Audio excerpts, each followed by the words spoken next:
पैसा वसूल is brought to you by BSE's Investor Protection Fund.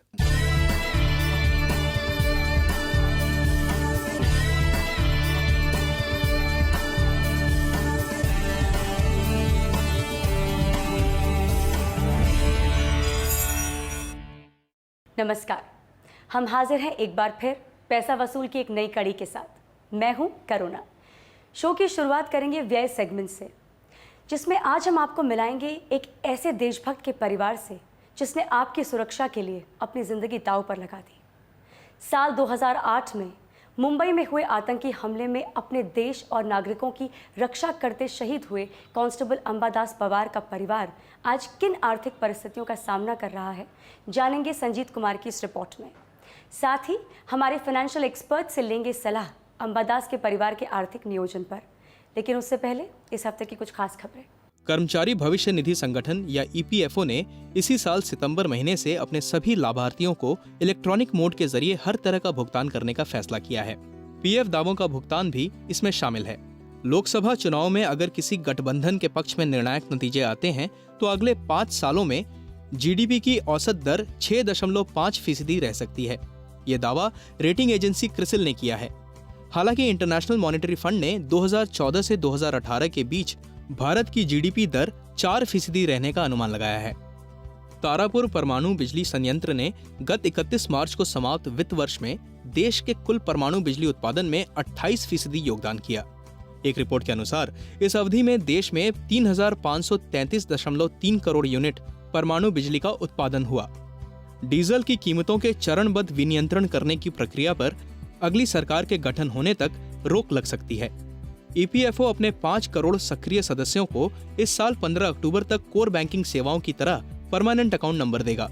EPFO अपने members को यूनिवर्सल अकाउंट नंबर यानी UAN देगा, जो पैन नंबर की तरह होगा। आइए चलते हैं शहीद कांस्टेबल अंबादास पवार के घर और मिलते हैं उनके परिजनों से।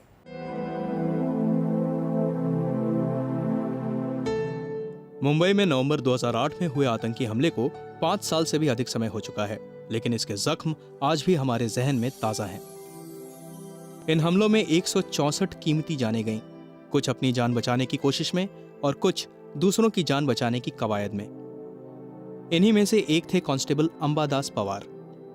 अंबादास अपना फर्ज निभाते हुए छत्रपति शिवाजी टर्मिनस स्टेशन पर आतंकियों से लड़ते हुए शहीद हो गए।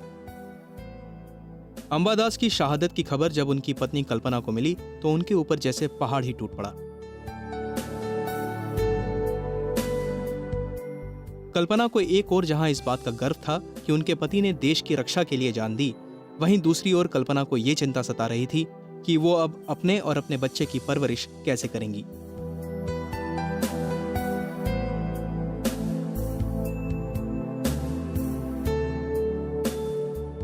आज कल्पना अपने परिवार की हर आर्थिक और सामाजिक जरूरत को पूरा करने की कोशिश कर रही हैं।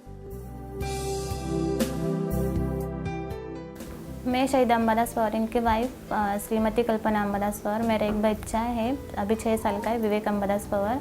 मैं अभी कुछ नहीं कर रही हूँ, अभी उनका पेमेंट आता है तो उससे मेरा खर्च वगैरह चलता है। शुरू से महाराष्ट्र के सतारा जिले में रह रही कल्पना मुंबई में पहली बार अपने पति के मौत के बाद आई और अब यहाँ अकेली अपने 6 साल के बेटे विवेक के साथ रहती हैं।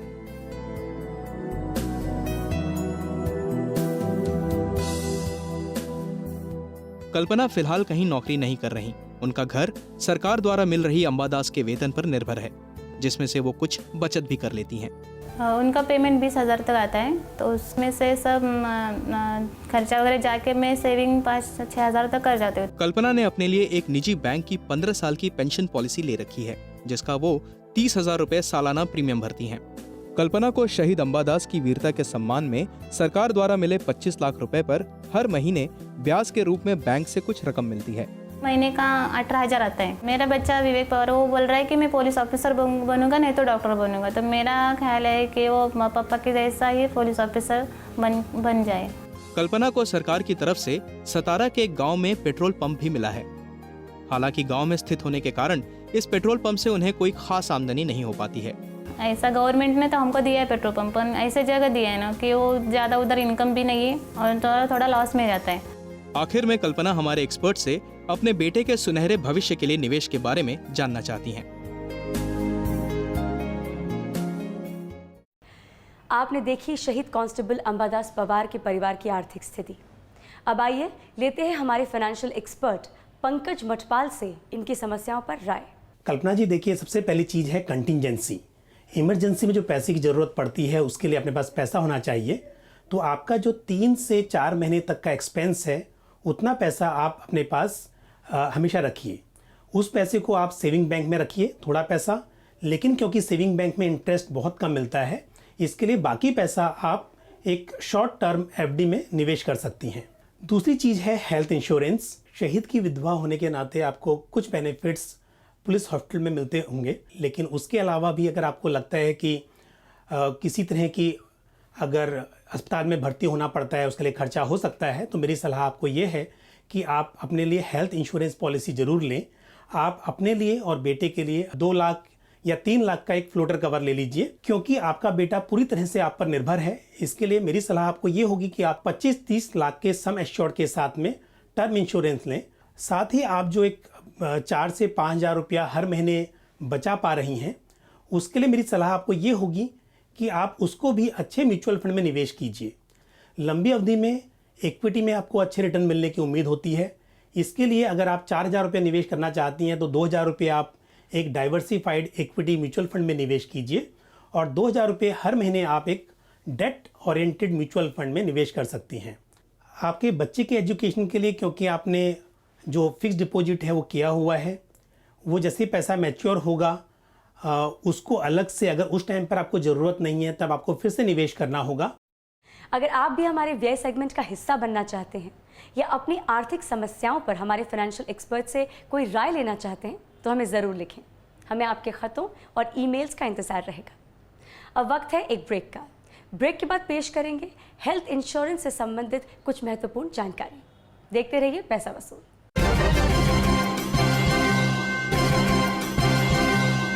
BSc SME. Turn your small company into a big one.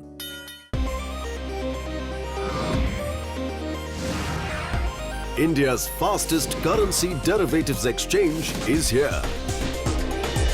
BSE CDX, powered by Bolt Plus.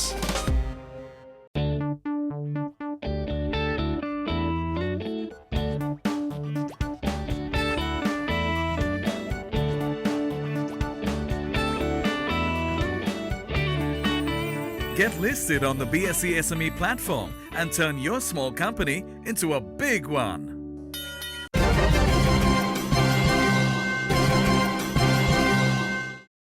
Break के बाद स्वागत है एक बार फिर से। आप देख रहे हैं पैसा वसूल। IRDA द्वारा निर्मित हेल्थ इंश्योरेंस के नए नियम उपयोगकर्ता के कितने हक में हैं? आइए नजर डालते हैं स्वास्थ्य बीमा से जुड़े इन नियमों पर हमारी संवाददाता रत्ना नायर के साथ। अक्सर स्वास्थ्य बीमा योजना का महत्व हमें तब ज्ञात होता है जब अस्पतालों के भारी भरकम बिल्स हमारी जेब में छेद करते हैं। विडंबना ये है कि हम में से कई लोग ऐसे भी हैं जो बीमा कराने के उपरांत भी ऐसी परिस्थिति से गुजरते हैं, लेकिन अब परिस्थिति में कुछ बदलाव आने के आसार नजर आ रहे हैं।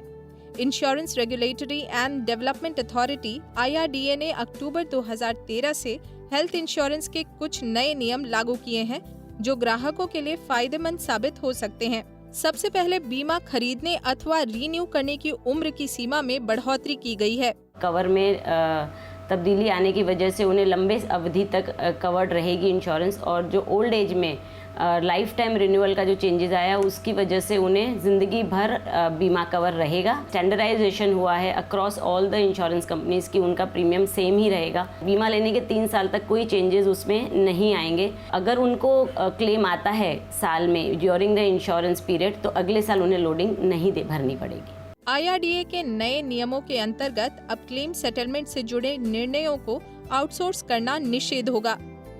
इंश्योरेंस कंपनियां अब सीधे अस्पतालों से क्लेम संबंधी जानकारी लेंगी। थर्ड पार्टी एडमिनिस्ट्रेटर्स यानी TPAs की भूमिका अब केवल संसाधन यानी प्रोसेसिंग के काम में होंगी। इस तरह अब क्लेम सेटलमेंट सहज और तेज होगा। हेल्थ इंश्योरेंस पॉलिसीज की शर्तें और व्याख्या के विभिन्न अनुवाद देखे गए हैं, इसलिए IRDA ने मानवीकरण यानी स्टैंडर्डाइजेशन की ओर कदम बढ़ाया है। इससे ग्राहक अपनी पॉलिसी को बेहतर समझ पाएंगे। पुलिस, आर्मी, नेवी, वायुसेना अथवा अन्य किसी भी सरकारी संस्थान से जुड़े सुरक्षा कर्मियों का जीवन खतरों से भरा रहता है। ऐसे में उन्हें क्या आर्थिक प्लानिंग करनी चाहिए ताकि उनकी गैर मौजूदगी में उनके परिवार को वित्तीय समस्याओं का सामना न करना पड़े, इस पर विस्तार से जानकारी दे रही हैं हमारी फाइनेंशियल एक्सपर्ट दीना मेहता। ऐसे सभी लोगों के लिए ज़रूरी है कि वो इन खतरों की वजह से जो रिस्क हमारे जीवन में बढ़ जाता है उसके बारे में अपने परिवार को सुरक्षित रखें। और इसके लिए दो बातें करनी बहुत ही आवश्यक है। एक तो आपको पूरा इंश्योरेंस, जो लाइफ इंश्योरेंस जिसको हम कहते हैं, ये लेना ज़रूरी है, क्योंकि लाइफ इंश्योरेंस से आपके बाद में आपके परिवार को जो एक इनकम जो आपके होने पर आप कमा सकते थे, वो इनकम का प्रोटेक्शन उनको बाद में मिलता है। लाइफ इंश्योरेंस में भी ये बात ध्यान में रखनी ज़रूरी है कि आप टर्म पॉलिसीज़ ले, न कि एंडाउमेंट पॉलिसी ले। आप हमेशा टर्म पॉलिसी लीजिए। 5 या 6 हज़ार रुपये के कवर में आपको 1 करोड़ रुपए तक के इंश्योरेंस मिल सकते हैं। तो लाइफ इंश्योरेंस पॉलिसी आपकी परिवार की सुरक्षा के लिए। और दूसरी बात कि आपको कई बार 24 घंटे ड्यूटी में रहना पड़ता है, कई घंटों तक ड्यूटी में रहना पड़ता है, तो इसकी वजह से आप कोई और काम, जब जैसे कि इन्वेस्टमेंट का काम एक रेगुलर बेसिस पे नहीं कर सकते, तो आपको SIP में आपको पैसे डालने चाहिए ताकि जो एक्सपर्ट्स होते हैं म्यूचुअल फंड्स में वो आपका पैसा मैनेज कर सके और आपके रिटायरमेंट पे 20, 25, 30 साल के बाद एक आपको बड़ी सी रकम, एक अच्छी पूंजी आपके हाथ आ सकती है। अब वक्त है एक ब्रेक का। ब्रेक के बाद मिलेंगे हमारे दूसरे सेगमेंट आय में चमड़ा उद्योग के एक व्यापारी के साथ। देखते रहिए पैसा वसूल।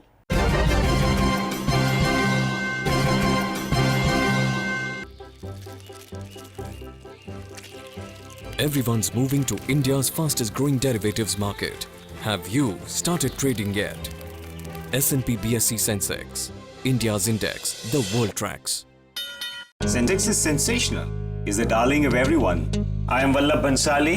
I've been associated with the BSE since 1981. Come, feel the financial pulse of the nation. S&P BSE Sensex, India's index, the world tracks.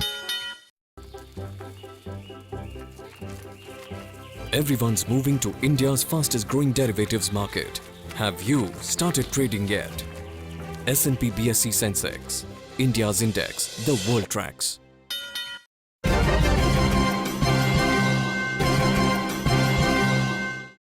एक बार फिर स्वागत है आपका। आप देख रहे हैं पैसा वसूल। लेदर या चमड़े से बने सामानों की हमारे देश सहित विदेशों में भी काफ़ी मांग है। आय सेगमेंट में आज हम एक ऐसे ही व्यवसायी से रूबरू होंगे जिन्होंने लेदर इंडस्ट्री में अपना सिक्का जमाया और शुरुआत की अमन लेदर्स की। संजीत कुमार की इस रिपोर्ट में हम मिलेंगे मोहम्मद फारूक हुसैन से और जानेंगे उनके सफ़र के बारे में। धारावी एशिया की सबसे बड़ी झुग्गी बस्ती है।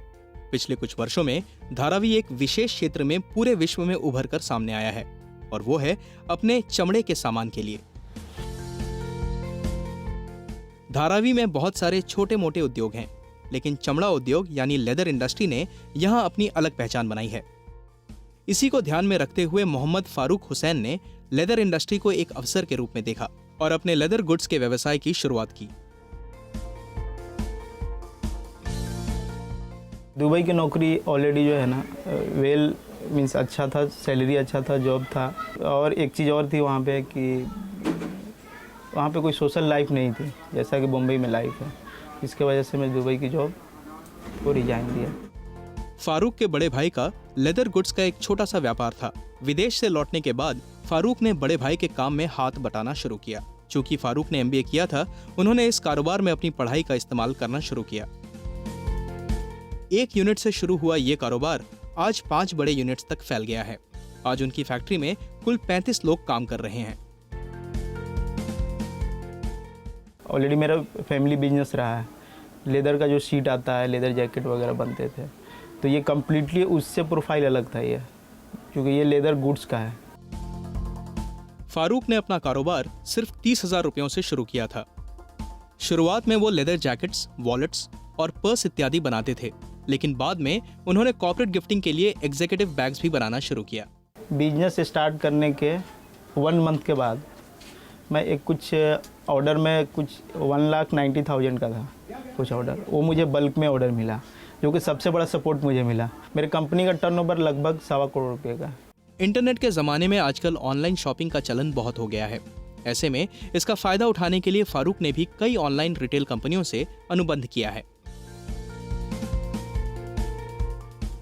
फारूक भी अपने उत्पाद दुबई और ऑस्ट्रेलिया जैसे देशों में निर्यात कर रहे हैं। फारूक ने अपने कारोबार के द्वारा न सिर्फ रोजगार के अवसर पैदा किए हैं, बल्कि दूसरों को काम देकर देश की सामाजिक उत्थान में भी योगदान दिया है।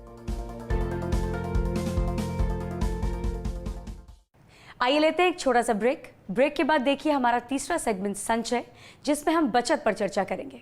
देखते रहिए पैसा वसूल।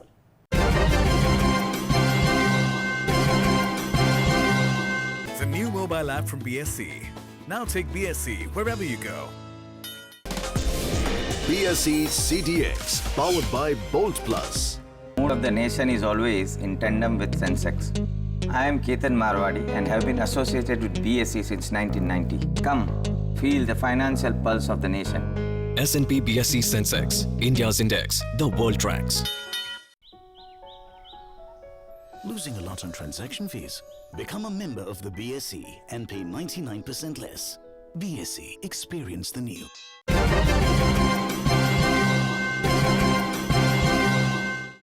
Welcome back. पिछले हफ्ते आपके ढेरों खतों ने हमसे बचत के कुछ और तरीकों के बारे में जानकारी की मांग की थी। इसी को ध्यान में रखते हुए आज हम इस कड़ी में आपको पैसे बचाने के कुछ और आसान तरीकों से वाकिफ कराएंगे। देखते हैं संजीत कुमार की ये रिपोर्ट। पैसे बचाने के कई तरीके हो सकते हैं। ये सही है कि जरूरी खर्च को आप टाल नहीं सकते, लेकिन बेहतर प्लानिंग के जरिए अपने खर्च पर नियंत्रण जरूर कर सकते हैं। आज हम आपको पैसे बचाने के 3 आसान तरीके बताएंगे। इनमें से पहला तरीका है किसी भी पर्यटन की प्लानिंग करने से पहले अपनी बजट निर्धारित करना। इससे आप फिजूल खर्चे से बच सकेंगे। बेहतर होगा कि आप अपने क्रेडिट कार्ड का इस्तेमाल ना करें। ऐसे में आपके खर्च करने की क्षमता सीमित रहेगी। अगर हम अनप्लान्ड मैनर में जाएं, हमें तो पता ही नहीं कि कहाँ जाना है, कौन सी होटल में रहना है, उस पर क्या मुनाफा होगा, you will cost you more, उससे ज़्यादा एक्सपेंस होगा। लेकिन आप अगर ये बजट करके जाएंगे, आप डेफिनेटली उसमें एडजस्ट करके मैनेज कर लेंगे। दूसरा तरीका है ट्रैवल कंपनियों द्वारा दिए जा रहे हॉलिडे पैकेजेस की तुलना करना। ऐसा करने से आप अपने बजट के अनुसार बेहतर निर्णय ले सकेंगे। कई हॉलिडे पैकेजेस में कुछ ऐसे स्थान भी शामिल होते हैं जिसमें आपकी कोई रुचि ना हो। ऐसे में आप उन स्थानों को अपने पैकेज से निकाल सकते हैं। इससे आपका कुल खर्च कम हो जाएगा। तीसरा और सबसे अहम तरीका है पीक हॉलिडे सीजन में टिकट बुकिंग से बचना। अगर आप परिवार के साथ छुट्टियां मनाने की सोच रहे हैं तो अपना कार्यक्रम कम से कम 1-2 महीने पहले ही निश्चित कर लें। ऐसा करने से आप पीक सीजन के मुकाबले कम रेट्स में टिकट पा सकते हैं। इसलिए एडवांस में प्लान बनाकर टिकट बुक करें और बचत करें। ज्यादातर लोगों का मानना है कि बैंक में जमा उनके पैसे सुरक्षित हैं, जबकि शेयर बाजार में पैसा लगाना जोखिम भरा है। लेकिन ऐसा नहीं है। कैसे? देखिए इस रिपोर्ट में। कोई भी निवेशक को ब्रोकर के डूबने से, ब्रोकर के डिफॉल्ट होने से